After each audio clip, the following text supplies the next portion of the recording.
Vaya, estas construcciones son muy elegantes. Pero cuánta variedad de frutas y vegetales frescos, espero que me alcance para llevarle a Oscar y Mundi. Estas playas no están tan mal, aunque no se les compara con las de Margarita. Vaya, ese recorrido me cansó, mejor voy a sentarme un rato y así aprovecho para comer algo. ¿Qué haces, Titiri? Aquí descansando después de correr un poco por Colombia, y aprovechando para comerme un cambur que me compré en el mercado.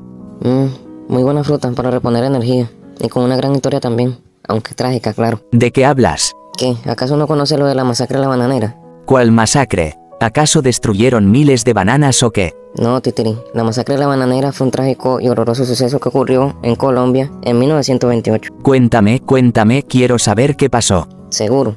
Mira que tú eres muy sensible con estos temas trágicos. Por favor, tú siempre me cuentas buenas historias y estoy seguro que muchos de nuestros amigos del canal tampoco saben muy bien de qué se trató.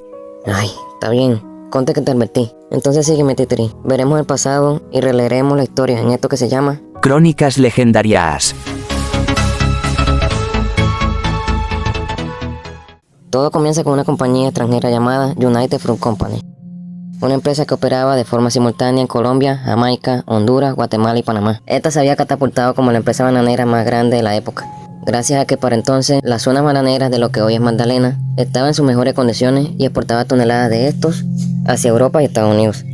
Gracias a que la compañía era dueña de ferrocarriles y una gran flota de barcos llamada la Gran Flota Blanca. También contaba con hospitales y centros de radio y más de 20.000 trabajadores colombianos. Todo se veía de maravilla para los empresarios, pero la cosa era diferente para los pequeños agricultores, ya que prácticamente eran quienes hacían todo el trabajo y no recibían lo que obviamente era justo. La United Fruit Company tenía trucos para quitarse las culpas o responsabilidades de sus trabajadores, con varios contratos. Uno de ellos, el más cuestionado, estipulaba que realizar un trabajo a la empresa se tenía que solicitar un contratista y este a su vez tenía que aclarar todo con el trabajador asignado, pero que al final ni el trabajador ni el contratista eran empleados de la compañía. ¿Qué? ¿Eso es jugar sucio? Esos miserables, entonces si a algún trabajador le ocurría algo no tenía un seguro que los cubriera. No, para nada, Titiri, y para cuando empiece la protesta, la empresa ya le debía varios pagos a los agricultores, y hay que entender que eran personas que vivían del día a día. Ya la gente cansada de esto y muchas otras cosas. Para noviembre se negaron a seguir cortando el banano, hasta que hubiese un acuerdo de mejores condiciones de trabajo, a pesar que ellos también se veían perjudicados. ¿Por qué? No podían trabajar en otra cosa mientras se daba el acuerdo. Lo que pasa, Titiri, es que era muy difícil, por estas razones. 1. La economía de la región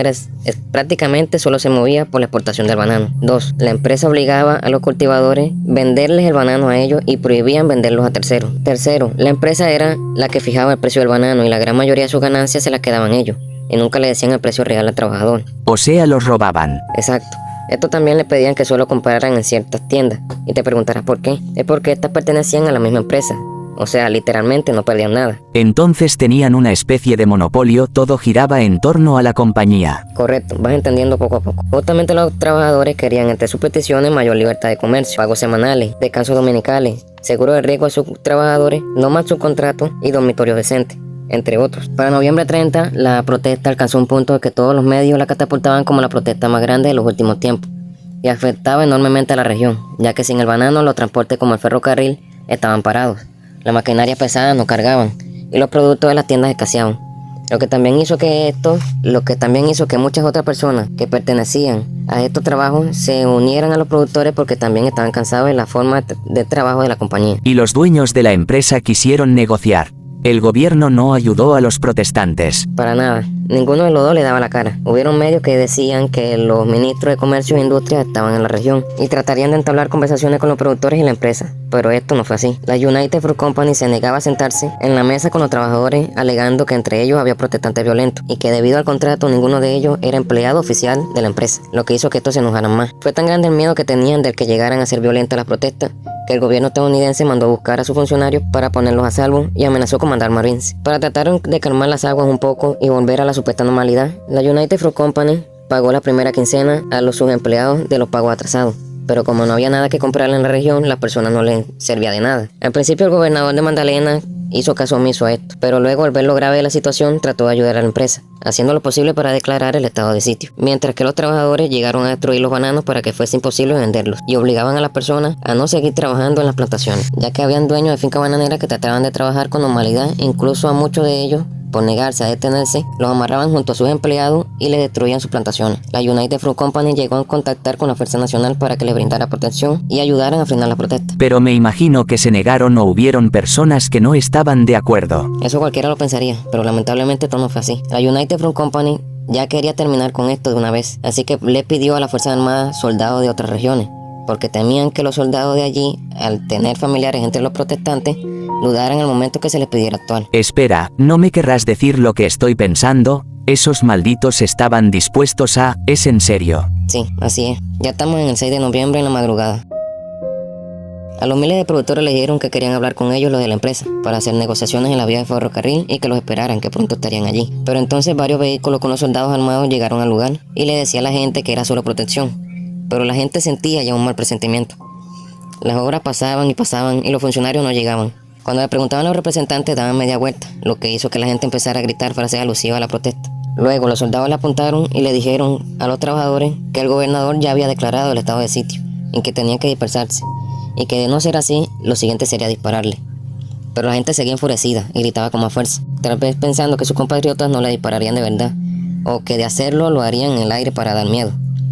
Pero cuando los soldados ya habían contado hasta 3, lo único que se escuchó fueron una tormenta de disparos de los soldados, y luego todo quedó en silencio.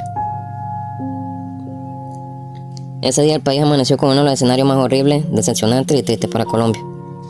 Soldados le habían disparado a gente honrada de su propio país. ¿Solo para qué? Por salvaguardar a una empresa extranjera, por petición del mismo gobierno, que prefirió a otros antes que a la gente que los había elegido como líderes.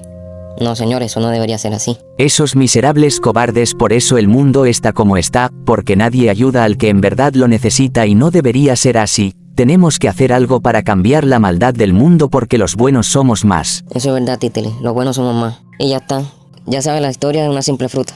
Pero tiene que recordar que detrás de esta está la lucha de muchas personas y hay que valorarlo. Este suceso fue uno de los detonantes para que líderes como Jorge Eliezer Gaitán se hiciese a conocer en esa época. Pero de él podemos hablar en otra ocasión. Si te gusta esta y otras historias, solo tienes que darle like y suscribirte para no perderte nada de la historia de este mundo. Aquí en Crónicas Legendarias. Hasta luego, legendario.